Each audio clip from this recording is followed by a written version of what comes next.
Hi there! So today I thought it would be fun to work you through a project from start to finish. My start was this. This is my inspiration. I know it seems really simple, but my husband was throwing this box away and I decided that I wanted to use it to house a mini album. So I took it from him. The reason I liked it was because of the way it opened. I like that it opened like that and then popped open, and then it would display a little mini album. Okay, so I took it from him, and the first thing that I did is I painted all of the parts that I thought would show. I left this because I planned to put a piece of paper, or I might put felt down there, I'm not sure yet. And then I plan to put a piece of decorative paper over here and decorate the top too. I just painted what I thought would show. If it doesn't show, then I'm not out, and if I decide not to, I know I want to cover this, so I just went ahead and just did that quick. And then the next step that we need to do is to determine the size of the mini album, because I am starting with a box rather than making a box to fit the mini album, which is what I normally do. I need to measure the inside of my box, and I got 8.5 by 10.5. So I decided that I wanted some room in the, around the outside of the book. So I chose to go 7.5 by 9.5, which is going to be a really good size album. I thought that that would make for a good album. And then the other thing that you need to do is to measure your height of your box. And my box is about it's almost 2.5 inches. So you have to determine the size of your spine. Now, I think that I want to put flowers on my book as well. So I have to keep that in mind too, because I want the box to be able to close. So I'm going to go with a 2-inch spine, no larger than a 2-inch spine. And I believe that that's still going to give me plenty of room. So now we can put this aside to let it finish drying. It's still a little damp. We're just going to let it finish drying. And then we're going to start with our chipboard, because that's the easiest place to start for right now, because we know what size we want our chipboard to be. Okay? So I have 2 pieces of 12 by 12 chipboard here, and I have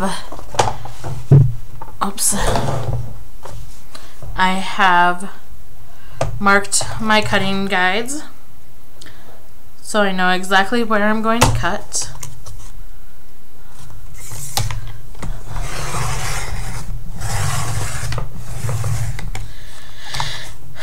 I'm going to save that because that can be the spine.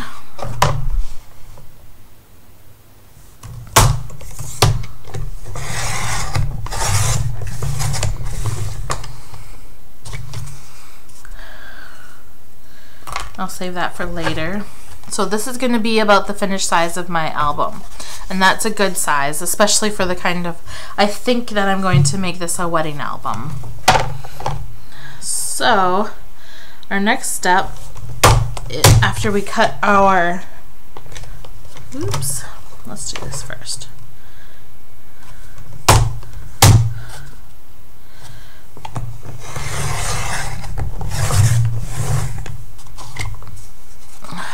Okay.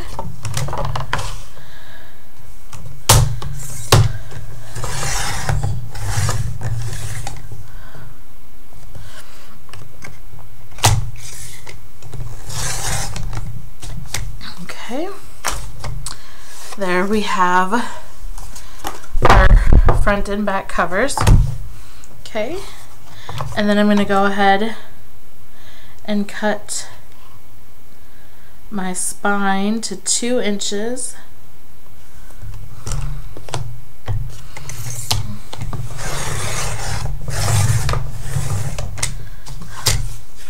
Then I'm going to put those aside in case I want to use them for decoration later. And I'm just going to cheat a little tiny bit here.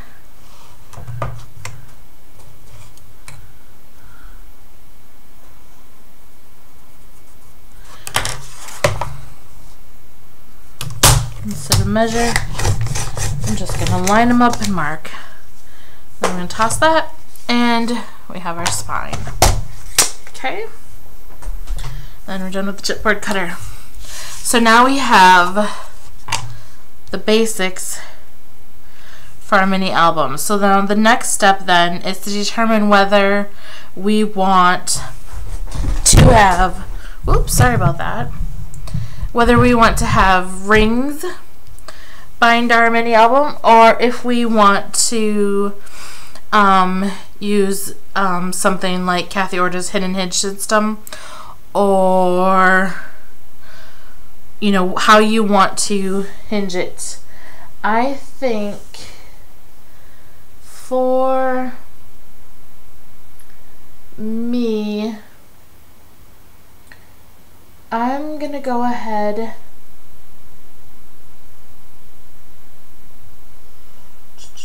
I think I'm gonna use rings on mine.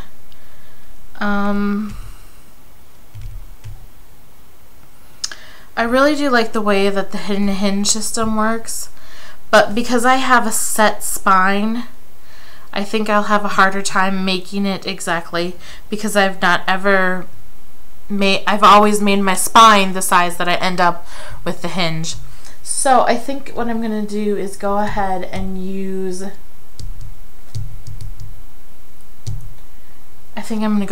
some rings, okay? So in order to do that, we need to do a little bit of measuring on our spine. Just going to center that. We know right where our center is. Perfect. And then I'm going to make a 0 mark. I know I want to put a set of rings there. And then I think I want my second set of rings to be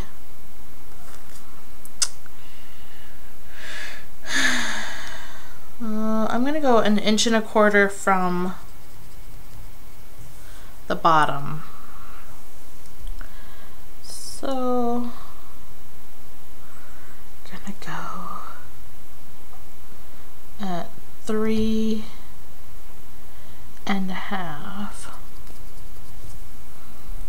3.5 on both sides. Okay. So with a zeroing ruler, I made a mark at 3.5 and 3.5 on each side, and then 1 at the 0. So that's going to give me 3 marks there, and that looks good. And now I'm thinking that I'm going to get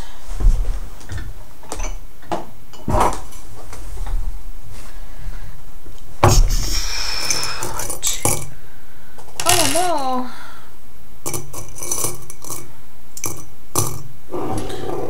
Apparently I only have 2 rings that will be big enough. So I guess what I'm gonna do is do those.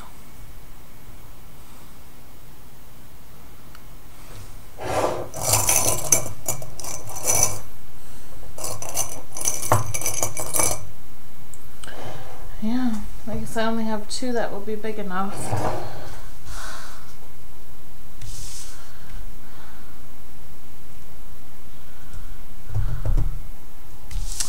Okay, so in order to do these, what I'm going to do is to keep it a little bit easier, I'm just going to make a mark on the edge of the rings like that. And then I'm going to do the same thing. I'm kind of trying to make sure, I'm kind of just eyeballing it and make sure that I have about the same distance on each side. Okay. And the reason I'm doing this before I cover it is because I don't think that I'm going to be able to get a hole punch up that high.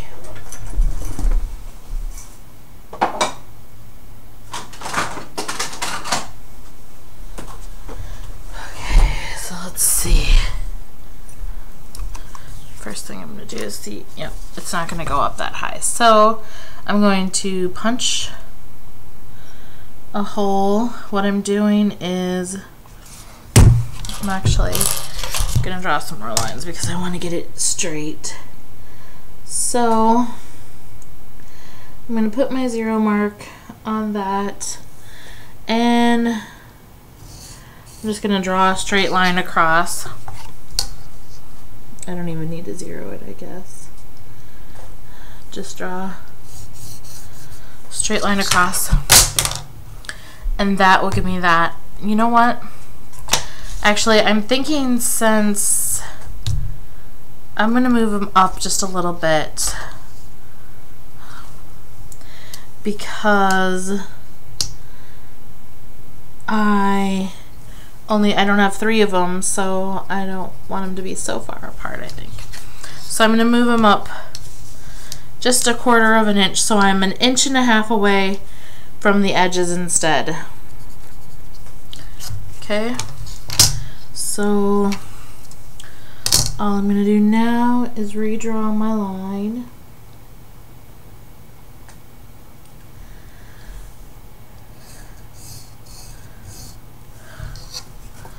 Okay.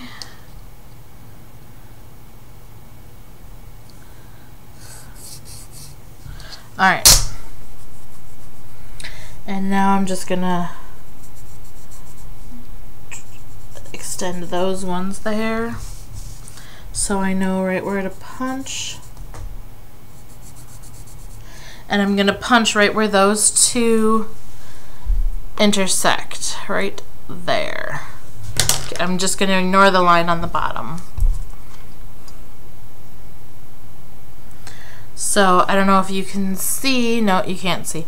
What I'm doing is in my hole, in the hole punch, I'm setting up so I see an X in there, or plus sign, however you want to look at it, and the cross section of those 2 marks is right in the center of what I see. Okay.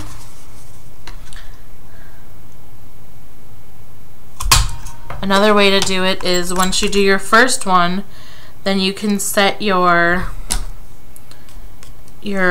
width that the hole punch is allowed to go in so that it's the same all the way around. I'm just not going to do that though. I'm just going to eyeball it and make sure that I see the cross section there.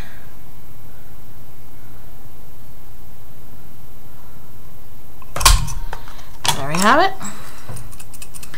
And now we make sure the rings will fit in there real quick. Okay.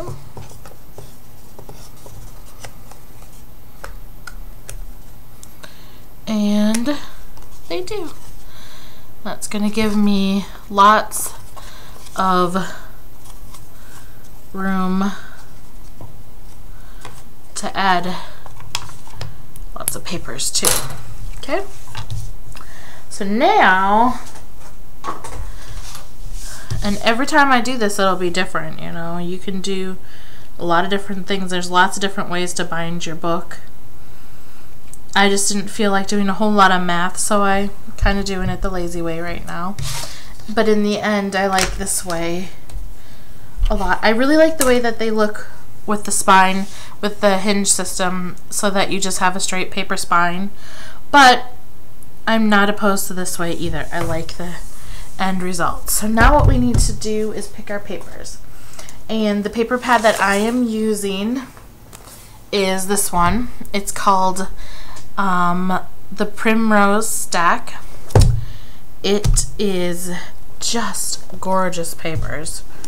And I am in love. And I don't want to use it, but if I keep saying that, then I'll never use it and it'll just go to waste. So I am going to use it. And then if I really want to use it again, I'll go and buy it again because it's still available in the stores. So right now I'm just going to go ahead and use it. So the first thing I want to do, the first thing I always do when I make a mini album is I pick out my favorite ones to be the covers, and I'm also going to need to pick out one to be the cover of the box. I really like this memories with the butterflies there. So I think what I'm going to do is this is going to be the cover of my box. Okay, so I'm going to take one of those and set it aside for sure. And then I just need to pick one to be the front of my book. I like this one. I want this to be my spine, but generally when you have glitter, it's a little bit harder to fold the papers and whatnot, so I'm deciding not to use that one as my spine. Ooh, that's pretty too. But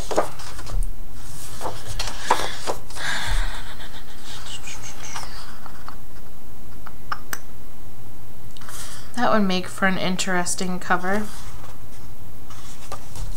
Okay, I'm going to say maybe to that one.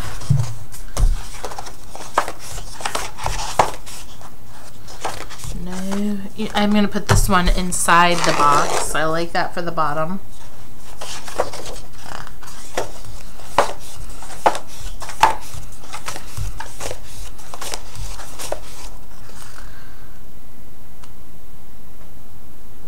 That would be an interesting cover as well.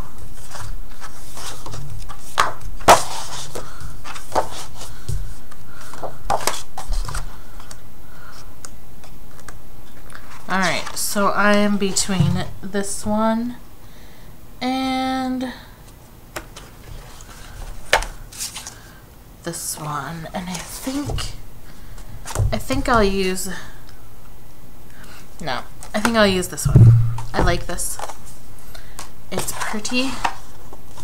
So I'm going to go ahead and use this for my cover. And then I need something to be the back, and I think I like that one to be my back. And I need a spine.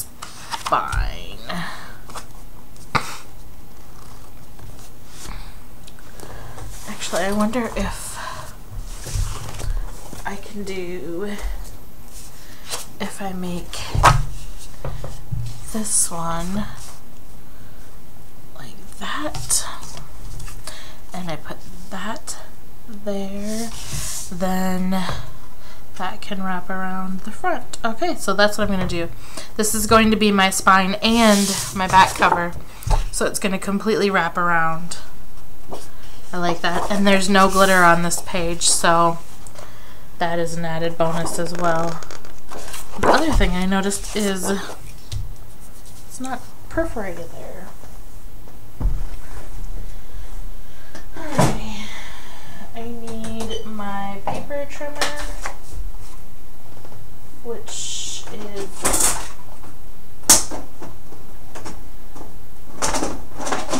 right here. Okay, and now I'm going to cut those out, and then I will come back with part 2.